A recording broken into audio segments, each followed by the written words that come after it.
예, 그러면 시장 흐름들 분석해보면서 노려볼 만한 종목군들은 뭐가 있을지 함께 체크해보도록 하겠습니다. IBK 투자증권 영업부의 박근영 차장과 함께합니다. 어서 오십시오. 네, 안녕하십니까? 안녕하세요. 시장 전망에 대해서부터 한번 얘기해보도록 할 텐데 오늘 2,600 찍었고 참 그러면 정말 다음은 2,700인데 허무맹랑한 숫자처럼 느껴지지 않는 그런 분위기이긴 합니다. 좀 어떻게 보세요? 결국 오늘 같은 경우도 최근 들어서 이제 외국인들의 매수세가 들어오기 시작했고 이 수급 주체가 좀 바뀐 듯한 느낌을 계속 받아왔던 터인데요. 네. 물론 뭐 개인 투자자들의 고객 예탁금이 사상 최대치까지 올라왔지만 증시를 주도하고 있는 현재 수급 주체는 외국인입니다.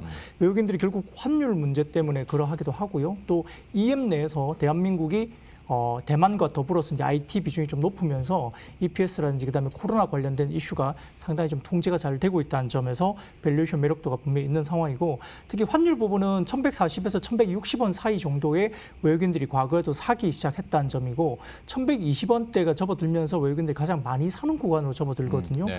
워낙 강세가 좀 더 이어질 가능성이 큰데 중국의 채권 관련된 부분들이 글로벌 펀드에 공식적으로 이제 비중이 들어가게 되는 계기가 생기면서 위안화 강세가 이루어지고 여기에 동행해서 원화 강세가 달러 대비해서 이루어질 가능성이 높고요.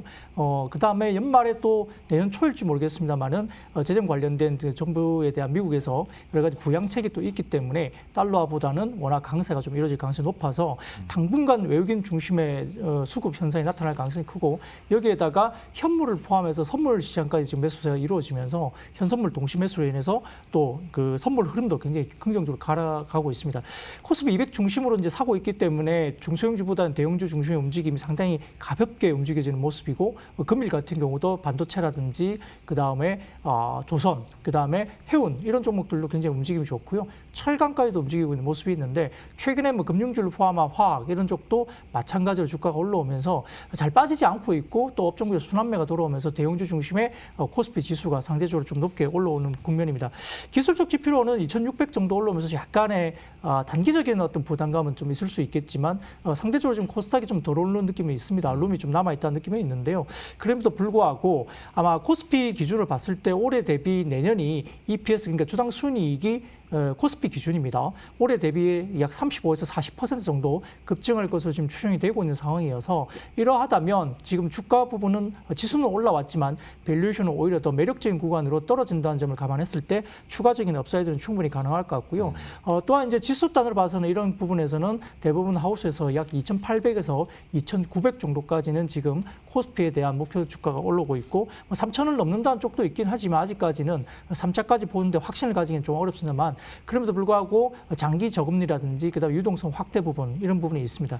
다만 이제 말씀드렸던 EPS 상향이 굉장히 급하게 올라오긴 하지만 특정 업종들이 좀 주도를 하고 있어서 그 업종 중심으로 EPS가 상향 조정되고 있다는 것인데요. 반도체라든지 그다음에 IT 하드웨어 그리고 화학, 자동차 이 4개 업종이 EPS를 주도적으로 끌고 있다는 점도 우리가 주도 업종으로서의 어떤 역할을 봐야 될 것 같고요. 그리고 내년 초반 그러니까 경기 민감에 대한 부분에서 경기에 대한 어떤 개선 기대감이 상당히 많이 반영될 수 있기 때문에 철강, 조선, 건설 등이 지금은 내년 상반기 초반을 바라보고 이를 효과를 바라본다면 좀 대안이 될 수 있는 부분이 있겠습니다. 예. 참 설명을 해주시면서 나왔던 대표적인 업종 가운데 반도체 얘기도 한번 여쭤보도록 할 텐데 내년에 업황 개선 기대감도 나오고 반도체 가격도 반등할 것이다라는 전문가들의 전망은 있습니다. 다만 이렇게 말씀드리면 참 투자 못한다고 여기실지도 모르겠으나 오를 줄 알았는데 항상 묵사하는 또 종목이 삼성전자랑 SK하이닉스고 오늘도 막 3, 4%씩 올라버리니까 이건 좀 그래요. 손가락이 쉽게 가진 않는데 전략 어떻게 짜야겠습니까? 예, 반도체는 기존에 보유하고 계신 고객이라면 사실은 좀 더 가지고 네. 끌고 가셔야 될 업종으로 보이고요. 대형주이든 아니면 중소형주이든 간에 포트에 반도체 섹터 정도는 하나 정도는 분명히 가져가셔야 되는 부분이 많습니다. 말씀드렸던 실적단으로 본다면 삼성전자가 하이닉스보다는 좀 낮습니다. 말씀드렸듯이 3분기가 12조 3천억으로 어닝 서프라이즈가 나타났지만 전통적인 계절적 비수기인 4분기에도 지금 컨센서스가 9조 원대 초중반 정도였음에도 불구하고 최근에 나오는 추정치가 10조 원대 후반 정도까지 나오고 있기 때문에 분기 10조 원 단위로 이익이 계속적으로 이루어지는 원년이 될 가능성이 큽니다. 따라서 삼성전자에 대한 레벨업이 충분히 갈 수밖에 없는 구간이고요. 또한 최근에 삼성전자 주가가 꽤 많이 올랐기 때문에 돌아가신 이건희 회장의 지분 상속을 위해서 이제 재원이 필요한데 그러다 보니까 삼성전자 관련된 특별히 배당 관련된 이슈도 아마 1월 정도에는 나올 가능성이 높게 점쳐지고 있어서 여기에 대한 매력도 외국인들에게 상당히 좀 매력으로 느껴질 가능성이 크고요.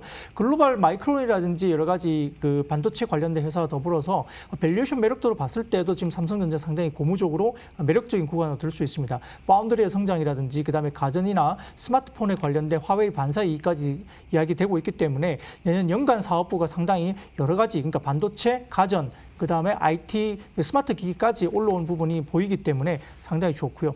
그 전반적인 반도체 관련된 업황과 관련해서는 그 중국의 칭화윤리가 지금 그 디폴트가 났다는 이야기까지 들릴 정도로 중국도 상당히 어려운 국면이 있기 때문에 아마 승자 독식의 시장이 될 가능성이 높고 여기에 따라서 가장 칭화윤리 그룹, 그 YMTC의 어떤 디폴트 사태에 관련된 부분은 하이닉스가 좀 더 이제 수혜를 받을 수 있다는 분석이 나오고 있습니다. 그래서 삼성전자나 하이닉스가 공이 이제 끌고 가고요. 또한 21년 같은 경우에는 지금 1분기부터 공급 부족 현상이 굉장히 이야기되고 있는 상황인데 최근에 관련해서 지금 그 낸드나 그다음 디램 같은 경우도 봤을 때 서버 디램 같은 경우는 지금 2016년도에 글로벌 기업들이 대규모 그 서버를 이제 이렇게 세팅을 했는데요. 3, 4년 정도의 주기로 인해서 그러니까 리셋 그러니까 대규모 서버를 갖다 교체해야 될 주기가 내년 1분기부터 돌아옵니다. 따라서 이 글로벌 어떤 업체들이 대규모로 서버를 갖다가 다시 리셋을 해야 되기 때문에 이 서버 디램 관련된 부분이 상당히 크게 빅사이클 돌아올 가능성이 크고요. 또한 최근에 이야기됐던 EUV 장비가 도입되면서 초기 수율 문제 때문에 어떤 기술적인 제약 문제 때문에 공급에 대한 부족 현상이 나타나는 가능성이 크고요. 또한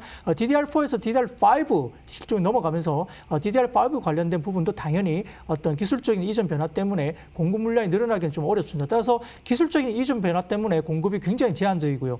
코로나 사태가 백신이나 치료제가 나오면서 이 부분에서 글로벌리 지금 스마트폰이라든지 자동차 전장용이 수요가 증가하게 되면서 결국은 공급이 굉장히 제한적이고 수요가 폭발하는 구조가 삼성전자나 하이닉스에 가장 큰 수익을 줄 수 있는 구간이기 때문에 내년 초반부터 반도체 관련된 빅사이클이 이야기됩니다. 여기에 따라서 이제 좀 시간은 좀 지날 수 있겠지만 장비나 소재주들 중소형주도 따라갈 가능성이 크기 때문에 같이 봐야 될 것 같고요. 결국은 파운드리라든지 후공정 장비 업체들에 대한 주가도 중소형주도 장기적으로는 결국은 따라갈 수밖에 없기 때문에 주목할 필요가 있겠습니다. 차장님의 설명을 들으면 갖고 계신 분들은 진짜 마음이 놓일 것 같습니다. 그리고 안심이 될 것 같은데 신규 매수 관점에서는 전략을 좀 어떻게 해야 될까요? 대형주에 대한 부분들이 좀 부담스러울 수 있겠죠. 지금 뭐 예를 들어 삼성전자가 67,000원 정도 구간인데 여기서 10% 내기가 만만치 않다라고 생각할 수 있습니다. 그렇다면은 좀 보수적인 투자자라면 뭐 어차피 장기적으로 삼성전자나 SK하이닉스 가져가야 되겠지만 안 그렇다면 말씀드렸던 장비라든지 그다음에 소재 관련된 이런 부분 그리고 이제 그 중에서도 EUV라든지 이런 부분에서 파운드리라든지 후공정 관련된 부분 종목들을 또 돌아보면서 그 중에서 좀 덜 오른 종목을 좀 고르는 것도 나쁜 판단 아닌 것 같습니다. 예, 약간 부담스럽다면 소재 장비 쪽으로도 어차피 낙수 효과는 이루어질 것이다라고 긍정적으로 얘기를 해줬고요. 또한 코로나19 재확산으로 인해서 계속 회자되고 있는 헬스케어 업종도 얘기해 보도록 할 텐데 아무래도 뭐 백신이나 치료제 개발 업체들도 당연히 눈길이 갈 테고 아니면 뭐 해외에서 지금 빠르게 진행이 개발이 되고 있으니 여기에 대해서 뭐 CMO나 CDO 업체들 다시 한번 얘기는 많이 되고 있는데 이 업종에 대해서는 전략 어떻게 가지고 계세요? 네, 지금 이제 진단키트 통관 데이터를 보면은 지난 4월이 사실 피크를 찍고 피크 아웃 됐을 것이다라고 시장에서 많이 이야기가 됐기 때문에 관련된 종목들이 그 이후에 좀 조정을 많이 나왔습니다만 9월 관세청 진단키트 통관 데이터를 보면은 이미 4월 고점을 경신했고요. 3분기 더불어서 4분기까지 굉장히 급증하게 올라오면서 진단키트 수출 기업들의 실적이 지속적으로 지금 우상향 그림이 그려지고 있고 사상 최대 분기 실적이 나올 가능성이 큽니다. 여기에 따라서 이제 지금 바이러스 백신의 대량 접종도 임박해지면서 국내 기업들의 코로나19 바이러스 백신 생산에 CMO 관련된 부분도 계약이 수주가 계속 나타나고 있기 때문에 관련 기업들 실적이 크게 개선될 가능성이 큰데요. 여기에 따라서 지금 CMO 같은 종목이라고 하면 삼성 바이오로직스가 아무래도 눈에 띌 수밖에 없고 그다음에 백신이나 치료제 관련된 이슈가 다소 있는 셀트리온이 이제 또 눈에는 들어옵니다만은 삼성 바이오로직스가 좀 더 이제 눈에 들어오기 시작합니다. 거기다가 뭐 원재료 관련된 뭐 ST팜이라든지 이런 종목들도 시장에서 이제 이야기가 되는 부분인데요. 관심주로서는 일단 볼 수 있겠고 특히 이제 진단 진단 키트 관련된 부분은 여러 가지 부분에서 시젠이라는 종목이 있는데 시젠 같은 경우는 지금 최근에 코로나 바이러스 때문에 이제 그 진단 키트가 많이 나가겠지만 결국 시젠이 수출 쪽에서 좀 주력을 하고 있는 시장이 유럽 쪽입니다. 유럽 쪽의 매출이 좀 큰데요. 유럽 쪽에 지금 이제 그 코로나 관련된 사태가 굉장히 급속하게 물론 미국도 마찬가지지만 유럽 시장이 잘 잡히고 있지 않기 때문에 시젠에 대한 어떤 추가적인 매출이라든지 이런 성장은 충분히 가능하다 볼 수 있기 때문에 시젠도 좀 봐야 되는 것이 아니냐. 그리고 현재 밸류에이션 PER 13배 정도밖에 안 되기 때문에 밸류에이션 부담도 크게 없다는 점에서는 시젠도 만약에 빠져준다면 한번 볼 필요가 있는 것 같습니다. 또한 이제 의약품 같은 경우는 필수 소비재 성격인데요. 코로나 바이러스 확산과 무관하게 제약기업들이 실제 굉장히 좋은 부분이 있는데 특히 바이오시밀러들의 수출 기업이 호실적을 나타내고 있지만 특히 이제 R&D 관련해서 펀더멘털이 우수한 종목을 좀 볼 필요가 있겠습니다. 특히 이제 올해 ESMO에서 발표된 레이저 트림입 관련된 임상 결과에 대한 부분에서 레이저 트림의 가치 제고가 되고 있고 얀센 같은 경우는 굉장히 과감하게 지금 임상 3상을 들어가고 있기 때문에 자신감 있게 들어가고 있는 것 같습니다. 여기에 따라서 수혜를 받을 수 있는 유한양행 같은 경우가 조금 중장기 관점에서 보유할 수 있는 종목일 것 같고요. 또한 이제 오스코텍 같은 경우도 레이저 트림 가치 제고 때문에 최근에 주가가 좋습니다만 좀 더 R&D 영향에 따라 좋을 것 같은데 특히 내년 초에 SYK 관련된 저해제 임상에서 유효성이 만약에 내년 초에 임상에서 이제 인정이 된다면 아마 그 오스코텍 같은 경우는 좀 더 레벨업이 될 가능성이 크지 않을까 싶어서 오스코텍, 그다음에 유한양행, 시젠 이 정도로 좀 추리고요. CMA 같은 경우는 결국 삼성바이오로직스라든지 그다음에 셀트리온 그룹주를 좀 더 봐야 될 것 같습니다. 유한양행과 오스코텍 그리고 시젠 얘기를 해줬고 CMO 관련해서는 삼성바이오로직스 그리고 셀트리온까지 정리를 이렇게 해봤고요.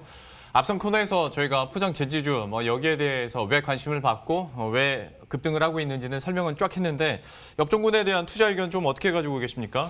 네, 뭐 어쩔 수 없이 코로나19 우려 때문에 이제 택배 관련된 이슈가 많아질 수밖에 없고 네. 뭐 마찬가지로 저희 집도 지금 이제 택배 때문에 지금 이 포장지 그 박스라 그럴까 예. 그런 것들도 지금 쌓이고 있기 때문에 우리 실생활에서 많이 느껴지실 것 같습니다. 그래서 골판지 관련된 업체들이 결국은 뭐 CJ 대한통운, 한진 등 택배 업체들도 이제 가격을 인상시킨다는 점에서는 CJ 대한통운이 최근에 반등세가 나타나고 있다는 점도 우리가 봐야 될 것 같고요. 이와 더불어서 이제 관련된 그 택배 박스 관련된 골판지 사업자들이 상당히 좋을 수 있는데 특히 글로벌 폐지 수입 1위 업체인 중국이 2017년 7월부터 올해까지 이제 폐지 수입을 지금 금지하는 환경 규제 정책을 발표했기 때문에 폐지 공급 가격 때문에 아마 원재료가 상당히 좀 빠지는 과정에서 스프레드가 좋아지고 수요가 많아지는 그런 부분에서 골판지 업체들이 상당히 좋아지는 상황입니다. 따라서 지금 아시아 제지, 태림 포장, 신대영 제지, 삼보 판지, 그다음에 한국 수출 포장 등이 시장 점유율 약 70%를 차지하고 있기 때문에 아마 택배 상자 원료인 골판지 수요 증가 추세가 좀 더 이어질 가능성이 크고요.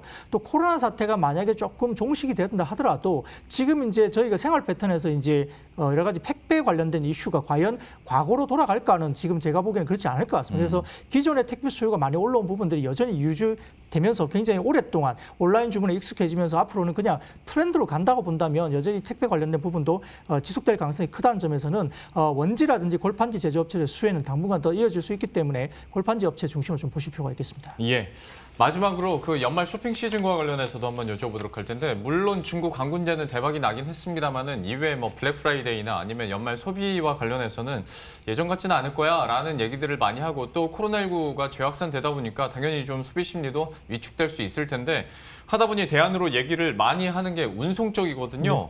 좀 여기에 대한 시각은 어떻게 갖고 계십니까? 네, 이제 블랙 프라이데이 같은 경우는 미국 연간 소비의 약 20% 정도를 차지할 만큼 이제 엄청난 폭발력을 가지는데요. 조금 다른 이야기지만 원래 이런 그 이벤트, 유통 이벤트는 원래 연말에 이제 재고 소진을 하기 위해서 이제 골머리를 쌓다가 네. 특별한 어떤 업체가 이 할인 이벤트를 하게 되면 그 업체의 타격이 굉장히 크죠. 그러니까 뭐냐면 그 밸류에이션, 그러니까 회사에 대한 이름의 어떤 고부가치에 대한 이름의 어떤 먹칠이 될 수밖에 없기 때문에 다양한 종목과 다양한 어떤 품목들 한데 모아서 그냥 한 번에 하자 특정한 정해진 때 이렇게 해서 사실은 재고를 소지하는 어떤 그런 의미에서 생기기 시작했는데 이게 이제 소비한 축으로 접어들면서 굉장히 큰 폭의 어떤 소비가 됐습니다.